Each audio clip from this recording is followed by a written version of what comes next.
ariko ageze hanze abapolisi bari kumwe n'umwe wa mbere baba baramufashe bamukubita hasi batangura kumukubita imbigere yo mu nda bamuhererekanya. Isoko ryacu ahabereye iryo bara rimenyesha ko umwe yari atanguye kumukubita yahavuye aza nawe ashika mukubita umugere wo mu mutima. Eric abasezeye isi.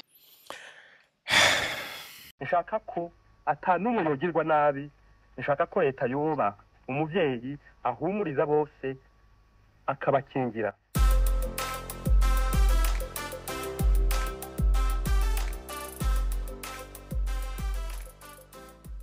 Mwaramutse, haraheze igihe kitagito nkoze video mvuga yuko abarundi tudafise empathy, sinzi ukuntu nokita ko dufise ikintu c'ikigongwe. Urabibona nyene ko turi abantu barakaye umenga turi nk'ibikoko, des animaux, ari n'abahora banyagize ngo nisha abantu ibikoko canke ishamba. Hanyuma anakuze na video mvuga yo kuri Bobo ariko avuga ko Burundi ari voyoucratie, donc igihugu gitwawe n'ababandi wajyambazi, amabandi mu Kinyarwanda. Donc abavoyou kenshi na kenshi yumvise police incident ziba kuri police urumva ugize isoni kumva kwitwa ko uri n'umurundi kuko ucumva ko dufite violence itagira uko ingana. Bo imbere yuko nkomeza reka twumvize inkuru ibabaje mu bisanzwe yawe mu Rumonge, hanyuma wowe uyumvirize umbwire uko kuntu aba bantu ari ubwoko bw'abantu canke turi ubwoko bw'ibikoko. Naje nishiramo kumbure y'abandi mu polisi mbere ko ndahohotera abandi ntagira uzavuga ngo ndiko ndamutuka, turiko turamera nk'abinegura. Reka twumvirize iyi nkuru kwanza. Aya makuru tuyahere muyavugwa mu mutekano, aho umwe mu bakora akazi ko kunguruza abantu muri komine Rumonge yarayishwe n'abapolisi bo muri iyo komine bamusanze aho yarateramiye. Amakuru avaho nyakwigendera yiciwe amenyesha ko inyuma y'impari zamaze akanya gato abapolisi batanguye kumukubita baramusinzikaza gushika acikanye. Ino nkuru tuyibaze Hemi Nderagakura. Urumva? Umuntu uramukwita kugira acikanye, are you an animal, uri gikoko, uri umuntu, umuntu mukubita nkande, nta mategeko mufise, nta iyo uriko uravyumvira ukuntu umuntu akubita umuntu uzapfuye ariko aramura mu maso ko uwo mwita umuntu cyangwa umwita niki setana ni mari ni gikoko, nta yindi definition uwo muha umuntu ni gikoko. Let's face it, abo ndaja kubigaruka ko uwo muntu ari munsi y'igikoko, ndaja kwishika ko ni video kwanza ndabahe warning, trigger warning. Iyi video ukafise amaraso makeyi ugende kuryama, ndaja gukara cyane kandi ndaja kuvuga ibintu bize nk'ibidusuzuguza kubera ndiko ndamira nko bakwita gashi. Ndaguhaye warning, iyi video ndakara cyane kandi ndagukarira nk'umuntu w'umurundi nanje ndimo. You want answers? I think I'm entitled. You want answers? I want the truth. You can't handle the truth.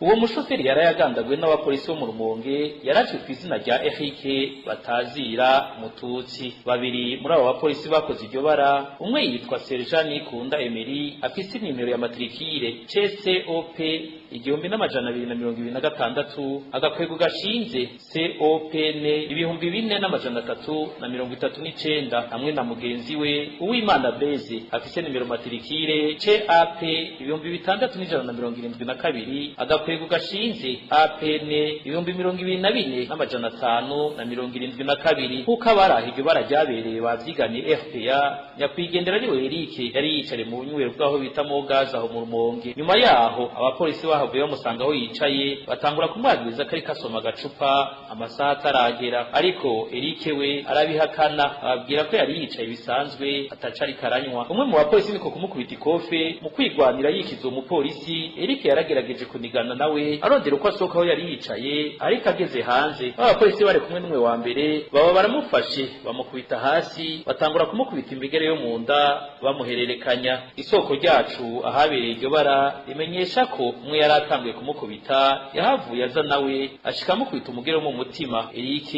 abasezeye isi.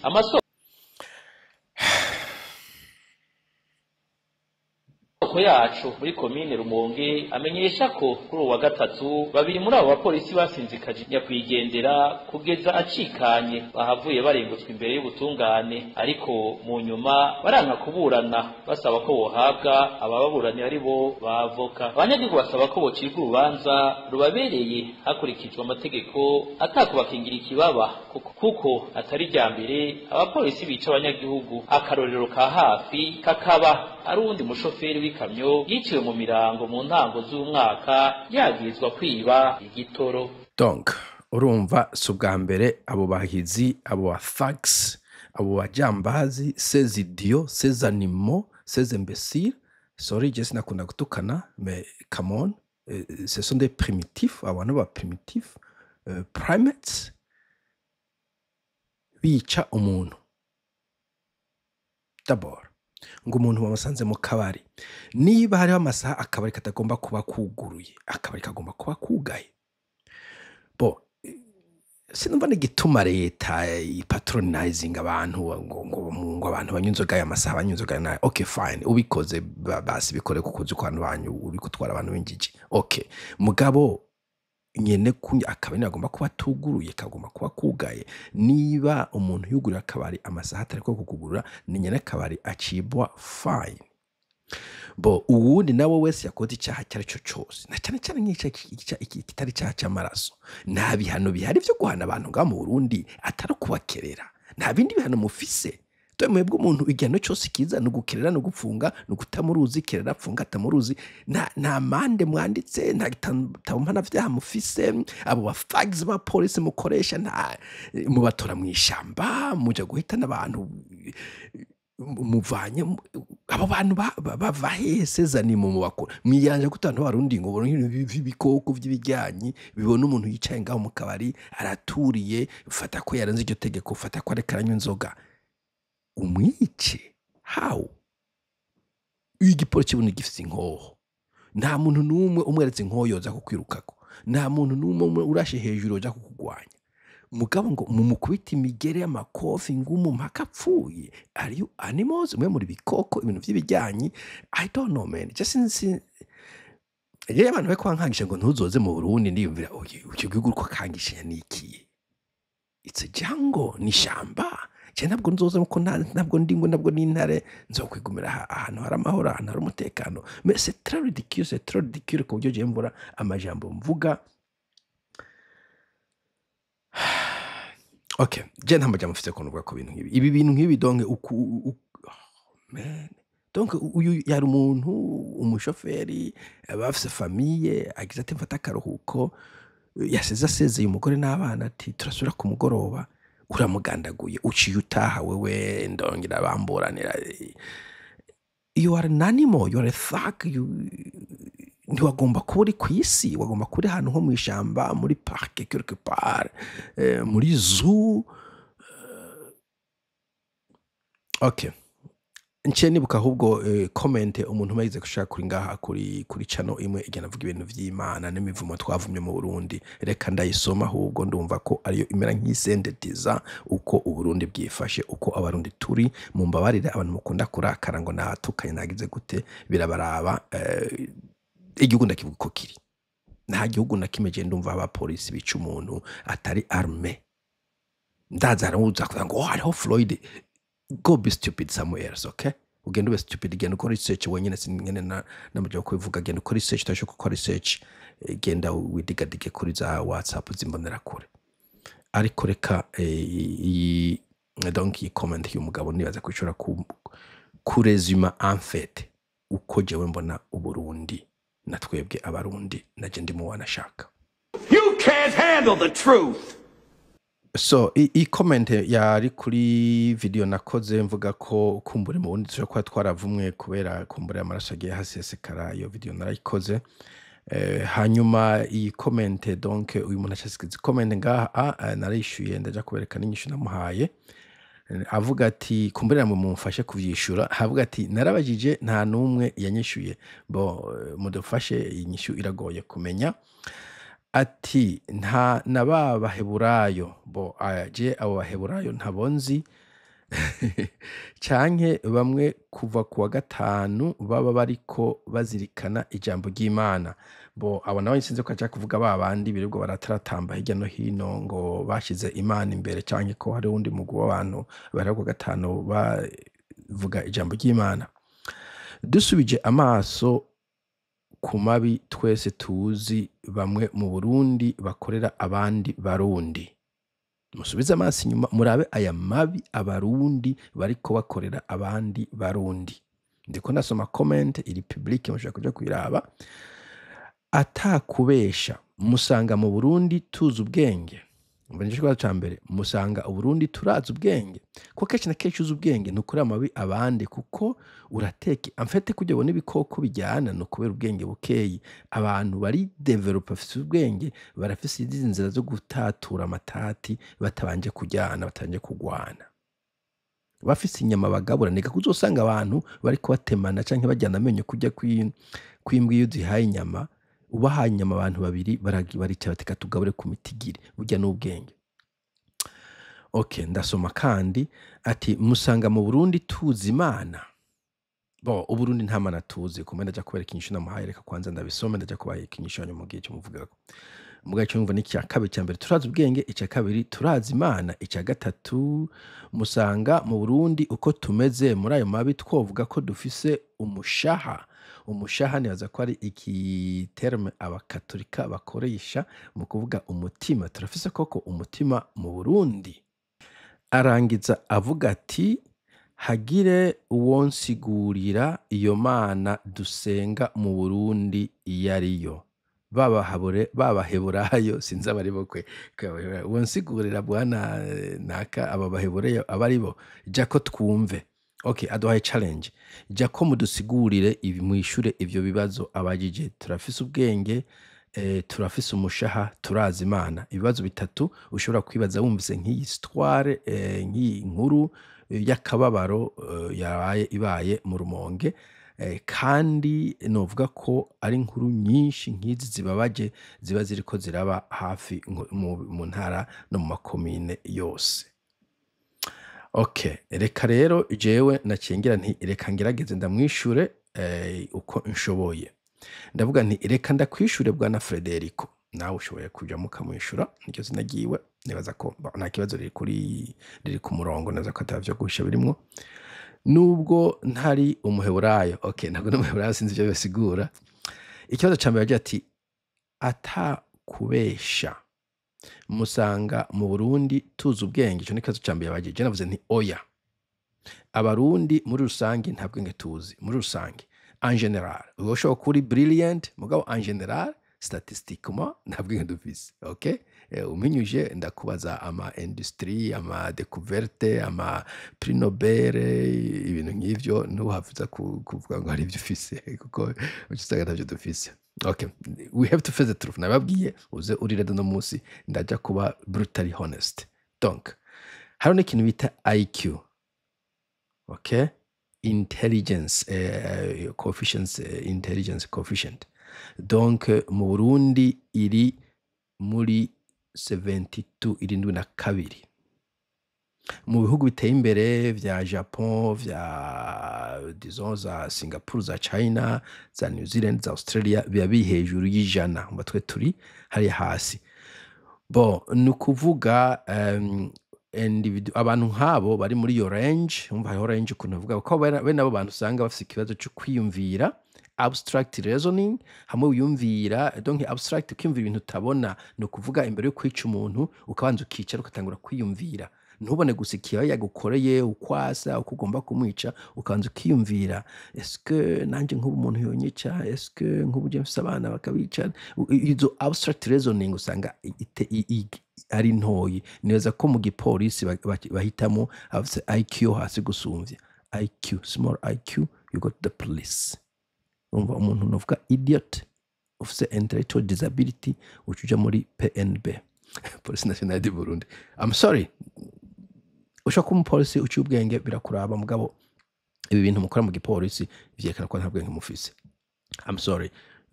Niko ndakubona jewe. Sorry. I'm sorry. Okay.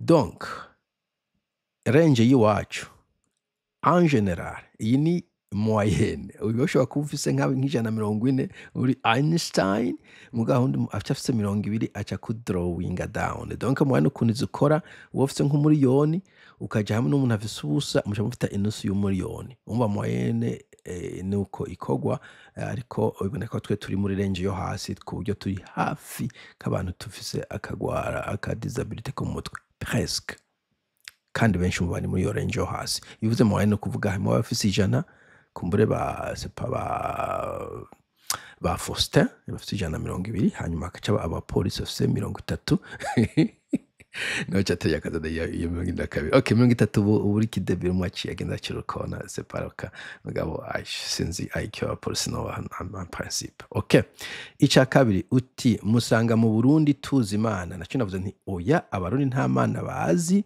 bavugisha ama emotion n'uburyarya donc usanga ariko mana dusenga mana ubugororotsi nibuganze imanza zibereye tuboneke muri iki gihugu imfuvyi n'abapfakazi barenganurwe yes ndakweretse abacamanza mana b'iki gihugu mwami Imana Samuel umucamanza w'Abisirayeli amaze gukukuruka yagiye imbere y'Abisirayeli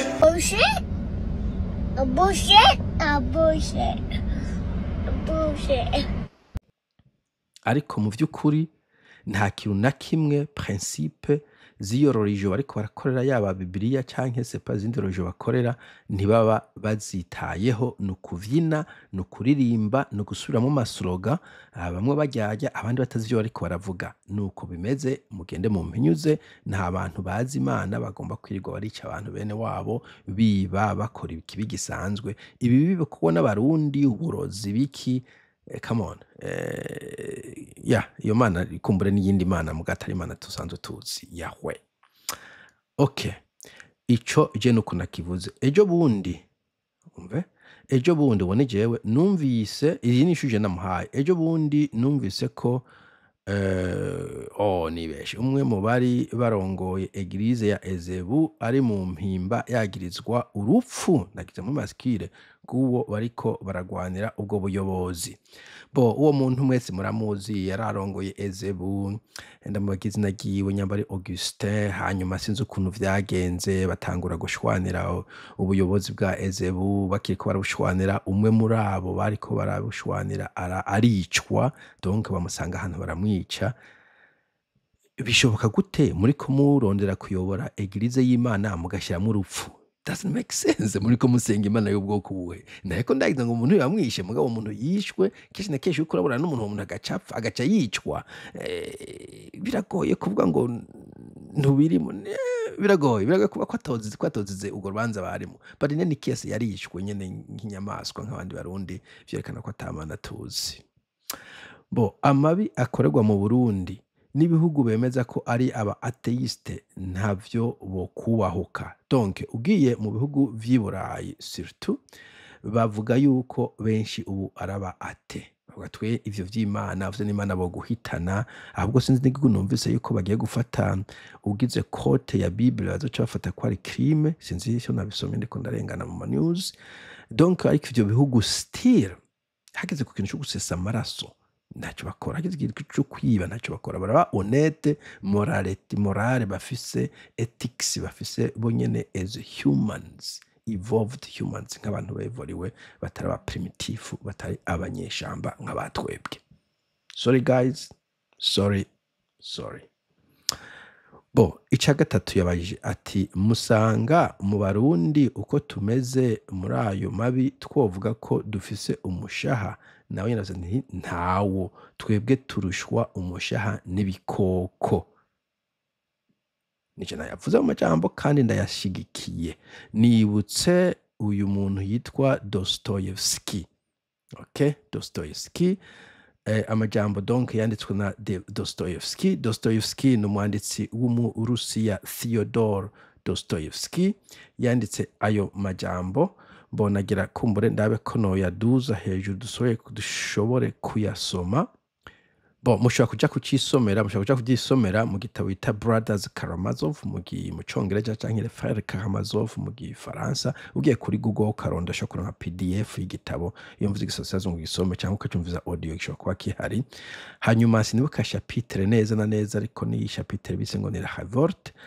Aba frère babiri, frère Karamazov babiri, Alexis Karamazov na Alyosha bari kuvugana.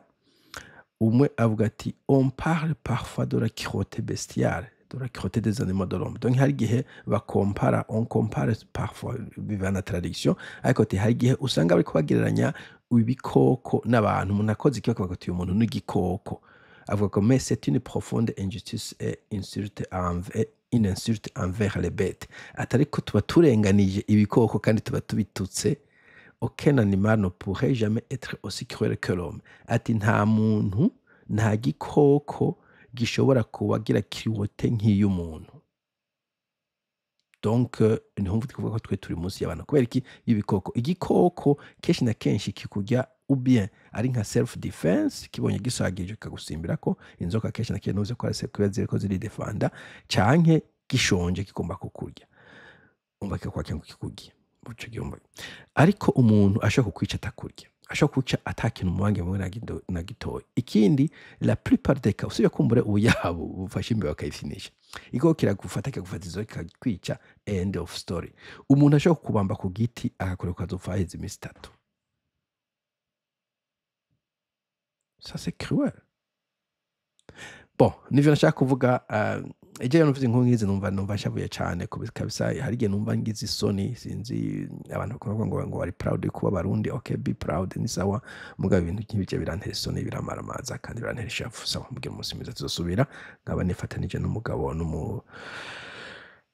na famille y'umuntu yabuze wabo. Bye.